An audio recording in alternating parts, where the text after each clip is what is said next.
had small holes near the knees. His shoes made a strange sound with every step. People passing by didn't look at him. Some even turned their heads away. He held a small notebook in his hand. It was his bank passbook. His fingers trembled a little. He hadn't been to the bank in months. But today, he needed to take out some money. Just a little, enough to buy food for the week. The bank door opened with a beep. The old man stepped inside. The room was cool and filled with people. Bright lights and busy sounds filled the air. He walked slowly to the counter, where a young woman was talking to her coworker. She noticed him. Her smile disappeared. "Hello," the old man said softly, placing the book on the counter. "I want to withdraw some money." The young woman didn't reply. She looked him up and down. Then she whispered something to the man beside her. He laughed quietly. "Sir," she said in a cold voice, "do you even have an account here?" The old man nodded. "Yes, since 1985. The woman rolled her eyes. "That was a long time ago. Are you sure there's anything left in your account?" The man beside her leaned over. "Maybe he just came here to sit in the air conditioning," he joked. The old man looked confused. He opened his mouth to speak, but words didn't come out. His hands began to shake. "I have some savings," he said, almost in a whisper. "I just want to take out 2,000 rupees." The woman picked up the passbook and walked to the manager's office. She knocked on the glass door and went inside. The manager looked at the book, then at the old man through the glass. He frowned. A moment later, the manager came out. "Sir," he said loudly so others could hear, "we don't entertain people like you. If you need help, you should go to a charity. This is a private bank." "I have money here," the old man said again. "Please check. I've saved all my life." The manager crossed his arms. "Do you even understand how banking works? You look like a beggar, not a customer." People inside the bank turned their heads. Some laughed. Others looked away, pretending they didn't see. The old man's face turned red. His eyes dropped to the floor. "I just want my money," he said quietly. The manager snapped his fingers. "Security." A guard in a blue uniform walked over. "Yes, sir." "Escort this man out," the manager ordered. "He's wasting our time." The guard grabbed the old man's arm. "Come on, uncle. Let's go." "I can walk," the old man said, trying to pull his arm back. But the guard didn't listen. He pushed him gently but firmly toward the exit. The passbook slipped from the old man's hands and fell to the floor. No one picked it up. The old man bent down slowly, picked it up, and held it close to his chest. He stood near the door, silent. No one spoke to him. No one cared. Outside the bank, the sun was bright and hot. The old man stood on the steps, still holding the passbook. A young boy walked by and looked at him. "Why did they throw you out, uncle?" he asked. The old man gave a small smile. "Because they think I'm poor." Just then, the sound of a car engine echoed in the street. A black luxury car, shining like a mirror, stopped right in front of the bank. The driver opened the back door. A tall man in a black suit stepped out. His face was calm, his shoes polished, and his eyes hidden behind dark glasses. People on the road turned to look. Bank staff near the windows rushed to fix their shirts and ties. "Isn't that Mr. Ryan Khan?" a customer whispered. "The billionaire." "He never comes to this branch," said another. "Why is he here today?" Inside the bank, the manager froze. He ran toward the door. But the man in the suit didn't look at him. He was staring at someone else. His eyes were fixed on the old man standing quietly near the steps. The old man looked up too. For a moment, everything stopped. The guards, the customers, the laughter inside, all went silent. The man in the suit took off his sunglasses and started walking toward the old man.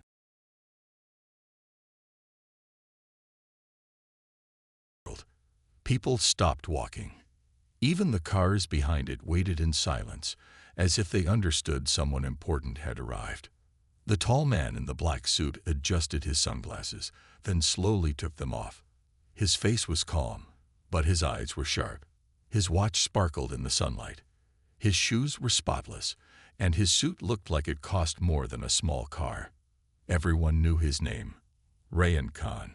The media called him the ghost billionaire because he rarely showed his face in public. He owned businesses in 5 countries. One news channel said he made more money in one day than some people made in a lifetime.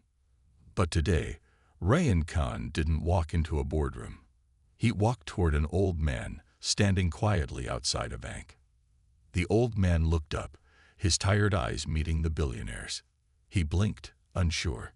He hadn't seen this face in years. Could it really be? Rayan stopped just a few steps away. The crowd watched with wide eyes. Some began filming with their phones. The bank manager stood frozen near the door, not sure if he should step forward or hide. Then, in front of everyone, Rayan did something that shocked them all. He took a deep breath and hugged the old man tightly. "Dad," he whispered, "I'm sorry I'm late." The old man didn't move at first. His arms stayed by his side. His eyes filled with tears. Then slowly he lifted his hands and hugged his son back. People gasped. Someone in the crowd dropped their phone. The old man who was just thrown out was the father of a billionaire.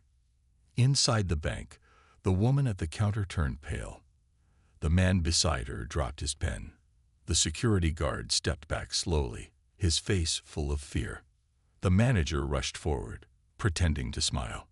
"Mr. Khan," he said loudly, "what a surprise. If we knew you were coming, we would have." Rayan raised one hand to stop him. "I'm not here to talk to you," he said coldly. "I'm here for my father." The manager laughed nervously. "Yes, of course. We didn't know he was your father. Please, let's go inside. We'll fix everything." Rayan looked at his father. "Did they hurt you?" he asked. The old man stayed silent. Rayan turned back to the manager. His voice was calm, but dangerous. "You didn't check his account. You didn't check his ID. You just saw his clothes and decided he was not important." The manager swallowed hard. "Sir, I'm really sorry. It was just a mistake." Rayan stepped closer. "My father taught me everything. He worked 2 jobs to send me to school. He skipped meals to pay for my books. And you threw him out like garbage." The crowd outside stayed silent. Even the street grew quiet, as if listening to every word. Rayan looked around. Did anyone here speak up for him? No one answered. The old man touched his son's arm gently. "Rayan, it's okay. I didn't come for a fight." Rayan shook his head. "No, Baba. You came to take your own money. And they treated you like a beggar." He turned back to the manager. "Tell me, how much money do you have in your bank?" The manager blinked. "Excuse me? I asked you a question." Rayan said firmly. "How much money is in this branch?" About 80 crore rupees," the manager replied. Rayan nodded slowly. "Okay, transfer it. Transfer it," the manager repeated, confused. "Yes," Rayan said. "Close all my accounts. Take my money and move it to another bank." "Sir, please wait. This will cause a loss," the manager stammered. "You already caused something worse," Rayan said coldly. "You disrespected a man who spent his whole life with honesty and dignity. A man who never asked for anything, except for what was already his." Inside, panic began to spread among the staff. The young woman at the counter whispered, "What have we done?" The security guard stood with his head down, ashamed. Rayan turned to his father. "Come, Baba. We're going home." The old man nodded slowly. He held his son's arm like a lifeline. As they walked to the car, people moved aside without a word. Some lowered their eyes in guilt. Others stared in awe. Before getting into the car, Rayan looked back one last time. To everyone who laughed, he said loudly, "Remember this. Respect does not come from clothes or money. It comes from the heart. Then he opened the door for his father and helped him in gently. The black car drove away, leaving behind silence, shame, and 100 lessons no school had ever taught.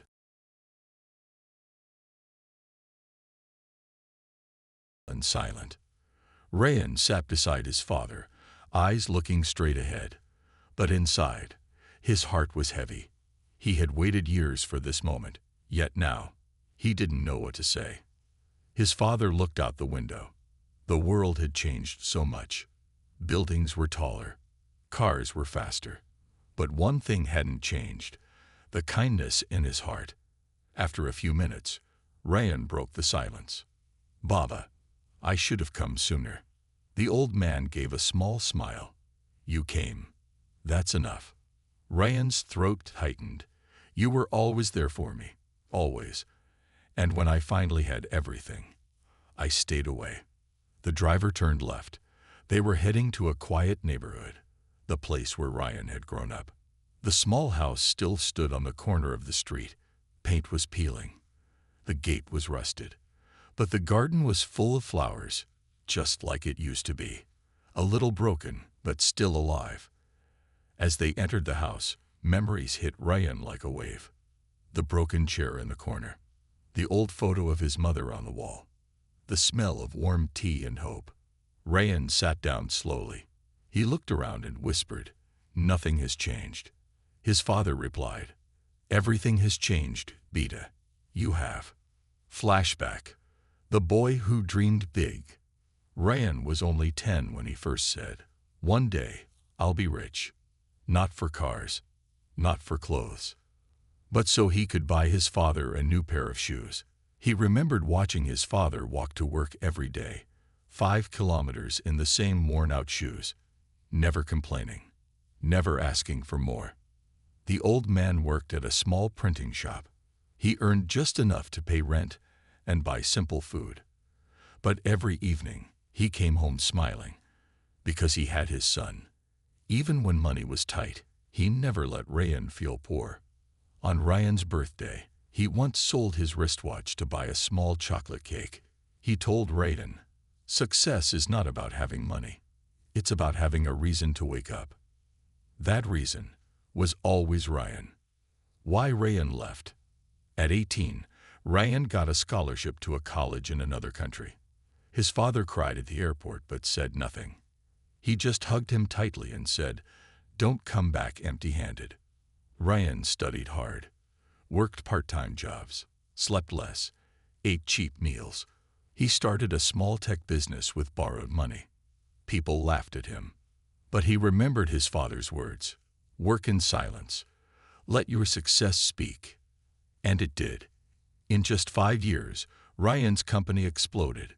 Investors came running. News channels called him a genius. Magazines put his face on the cover. But with every success, he moved further away. He missed his father's calls. He told himself he was too busy. He sent money quietly, through different names. He paid the rent, paid for medicines, even built a water tank for the village, and told the press it was a gift from an old friend. But he never visited. Why? Because he felt ashamed. Ashamed that he had everything now, but no time for the man who gave him everything. Back to the present. Rayan looked at his father now. Older, thinner, more fragile. "I sent money every month," he said. "Did you know it was from me?" His father nodded. "Yes, but I never used it." Rayan looked shocked. "Why not?" The old man smiled gently. "Because I didn't need your money. I just needed you." Tears welled up in Rayan's eyes. "I was scared," he whispered. "Scared you'd be angry. That I'd let you down." "You never let me down, Beta," the old man said. "You became a good man. That's all I ever wanted." There was a long silence. Then the old man stood up slowly and walked to a wooden drawer. He opened it and took out a small piece of paper. It was yellow and old. He handed it to Rayan. "What's this?" Rayan asked. "Your mother's last letter," his father replied. She wrote it before she passed. I was going to give it to you the day you returned. But that day never came. Rayan opened the letter with trembling hands. The handwriting was soft. The words were full of love. My dear Rayan, you are meant for greatness, but never forget who you are. Never forget where you come from. And never forget that your father loves you more than anything in this world. Come back when you're ready. We'll be waiting. The ink was faded, but the words burned into Rayan's heart. I'm sorry, Meh, he whispered. He looked at his father. I'm not going anywhere now. The old man smiled, tears in his eyes. Welcome home, son.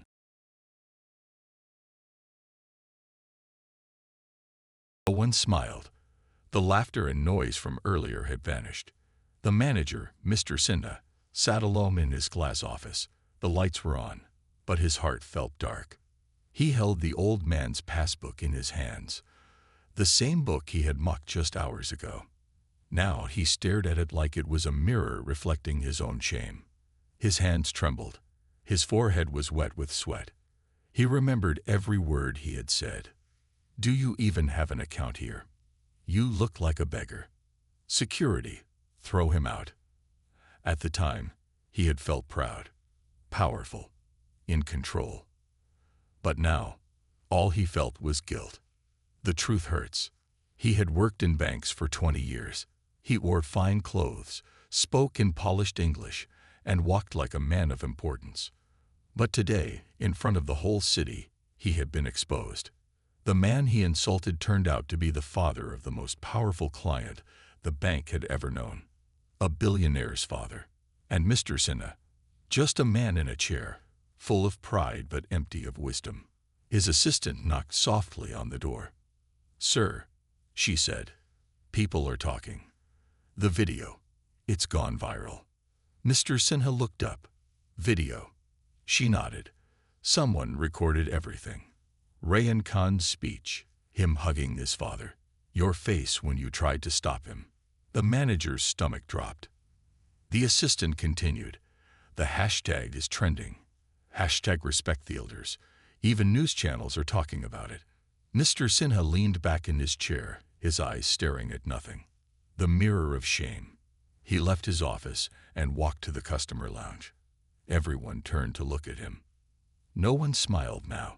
Some whispered. Others just watched. He walked past the same counter where the old man had stood, where the woman laughed at his clothes, where the security guard had grabbed him. Everything felt colder now, smaller. He went into the CCTV room and asked the tech to replay the footage. The screen showed it all. The old man's quiet entrance, the laughter, the moment he was pushed out. Then it showed Rayan Khan walking in like thunder, calm but unstoppable. And then that line. He's not a beggar. He's my father. Mr. Sinha covered his face with his hands. He remembered his own father, a schoolteacher who wore torn shoes, but gave him the best education he could afford. A man who taught him to be kind, but somewhere along the way, Mr. Sinha had forgotten. Success had made him blind. A step toward redemption. That evening, Mr. Sinha drove alone to the address listed in the old man's account, a small house in an old part of town. He stood outside the gate, unsure. He didn't have flowers or gifts, just guilt. He knocked softly. After a moment, the door opened. Rayan stood there. His expression changed the second he saw the manager. What are you doing here? Rayan asked coldly. Mr. Sinha lowered his eyes. I came to apologize. To your father. Rayan didn't say anything. The old man's voice came from behind. Who is it, Beta? Rayan turned his head. The bank manager. The old man walked slowly to the door. He looked surprised but not angry. Mr. Sinha stepped forward. I was wrong, sir, he said quietly. I judged you by your clothes, by your silence. I forgot what respect means. The old man smiled gently. People forget, but when they remember, that matters. Mr. Sinha's eyes filled with tears. I want to offer you a public apology, he said, at the bank, in front of everyone. The old man shook his head. You don't need to do that. But Rayan stepped in. Yes, he does. There was silence for a moment. Then the old man said, All right, but only if you serve tea to every customer that day. Mr. Sinha looked confused. Serve tea? Yes, the old man said. Sometimes, when you lower your hands to serve, your heart rises. Back at the bank, a humble day. The next morning, the bank opened with an unusual sight. The manager, dressed in a simple shirt, sleeves rolled up, was serving tea to every customer who walked in. People were shocked. Some took photos. Others smiled. Rayan and his father walked in together. This time, no one turned away. No one laughed. Every staff member stood up straight, hands folded, eyes full of respect. Mr. Sinha stood near the entrance. He bowed slightly and said, Welcome, sir. Rayan looked at him. Did you learn something? Yes, the manager said quietly. I learned that being in charge doesn't make you important. Being kind does. The old man patted his shoulder gently. Then your real job starts today. Not just from the weather, but from something deeper. Peace, forgiveness, love. Rayan sat on the floor next to his father. A small table between them held 2 cups of chai. The air smelled like ginger, and the silence between them was soft, not awkward, just full of unspoken memories. The old man looked at his son. You didn't just become rich, he said softly. You became a storm. Rayan smiled, but there was sadness in his eyes. I had to. The world isn't kind to people without power. The old man nodded slowly. But you had something more powerful than money. Rayan looked confused. What? You had purpose. A hidden past. Rayan stood up and walked to his old bedroom. Dust covered the shelves. A spider web hung in the corner. But everything was still where he had left it. Books, trophies, a broken watch, and a dusty old box under the bed. He pulled the box out. Inside were letters, receipts, photos, and one thin red file. He brought it to his father. What's this? The old man asked. Rayan opened the file and said, My first investment. The papers were yellow. The handwriting was messy. But every word told a story. When I was in college, Rayan explained, I had nothing. No laptop, no car, no support. Just this crazy idea about building software for small shops. His father listened quietly. I pitched it to 17 people. Rayan continued. They all laughed, said I had no plan, no team, no money. The old man sighed. But you didn't stop. No, Rayan said. Because of this. He handed his father a folded note, written in blue ink on torn paper. It read, Even if the world says no, I say yes. I believe in you. Always. The old man blinked. I wrote this. You slipped it into my bag the day I left for college, Rayan said, voice cracking. I read it every day. And one day, I believed it too. The investment that changed everything. Rayan continued the story. One day, I met a retired professor. He was kind, smart, said he used to teach business. The old man raised his eyebrows. And he asked to see my idea. He spent an hour reading my rough plan. Then he smiled and said, I'll help you. The old man looked surprised. Just like that. No, Rayan said. He made me an offer. He'd give me some money and mentorship, but only if I promised 2 things. What were they? Rayan held up 2 fingers. First, I had to promise that if I ever became rich, I'd use my money to lift others, not crush them. His father smiled. And second, the old man asked. Rayan looked down. That I would forgive the people who hurt me when the time came. The old man nodded slowly. That's the harder promise. Rayan's eyes turned distant. I made billions. But sometimes I forgot those promises. I got busy chasing numbers. I told myself I was too busy to visit home, too busy to say thank you. But you came back, the old man said. That's what matters. The real reason he kept his fortune secret. Rayan stood and walked to the window. Outside, the city lights blinked like stars. There's something else, he said. His father looked up. I never told the world about you, Rayan admitted. I never showed your photos, never said your name. People thought I was an orphan. The old man didn't speak. I did it to protect you, Rayan continued. I had enemies, Baba, competitors, people who tried to destroy me. I didn't want them to come after you. I kept your life quiet, even if it hurt. The old man looked into his son's eyes. I understand. You did what you thought was right. But was it? Rayan whispered. The old man smiled. You still remembered me. That's all a father asks. A plan to make things right. Rayan sat back down and leaned forward. I want to do something, Baba. Something bigger than just business.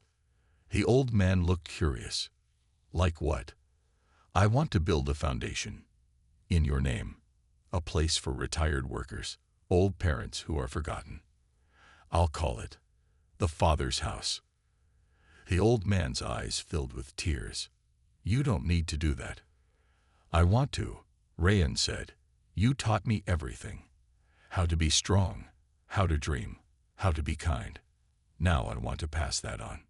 The old man placed a hand on his son's. Then start tomorrow, he said, before you get too busy again. Rayan laughed softly.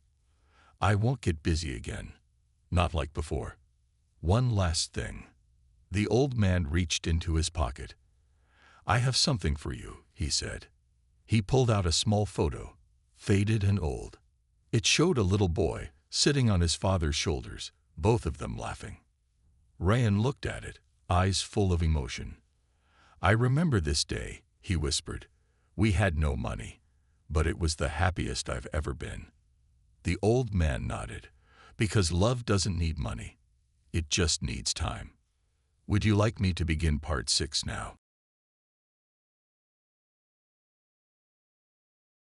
The heart of the city stood a newly renovated building, its walls painted in soft hues, and a sign that read, The Father's House. Inside, the atmosphere was serene. Elderly men and women sat in comfortable chairs, sharing stories, laughter, and moments of reflection. The walls were adorned with photographs capturing memories of their younger days, families, and milestones. Rayan walked through the halls, greeting each resident with a warm smile and a gentle handshake. He stopped by a room where a group was engaged in a lively game of chess. Good morning, everyone, he said. Good morning, Rayan, they chorused. He sat down beside an elderly man who was deep in thought over his next move. Need a hand? Rayan offered. The man chuckled. Only if you're ready to lose. They both laughed, the sound echoing through the room, bringing smiles to everyone present. A tribute to his father. Later that day, a small ceremony was held in the main hall. Residents, staff, and guests gathered to commemorate the official opening of the Father's House. Rayan stood at the podium, a large portrait of his father behind him. Ladies and gentlemen, he began, this place is more than just a home for the elderly. It's a symbol of love, respect, and gratitude. My father taught me the values of kindness, humility, and perseverance. Today, we honor him and all the unsung heroes who have shaped our lives. He paused, his eyes glistening with emotion. Let this house be a sanctuary where stories are shared, memories are cherished, and every individual feels valued. The audience erupted in applause, many wiping away tears. Continuing the mission. In the weeks that followed, the Father's House became a beacon of hope in the community. Volunteers from all walks of life came to offer their time and skills. Local schools organized visits, allowing students to learn from the wisdom of the elders. Rayan ensured that the facility provided not just shelter, but also activities, healthcare, and opportunities for the residents to engage with the world around them. One afternoon, as Rayan walked through the garden, he saw a young boy sitting beside an elderly woman, listening intently as she recounted tales from her youth. The sight warmed his heart. He realized that the legacy of his father was not just preserved in bricks and mortar, but in the connections being forged every day within these walls.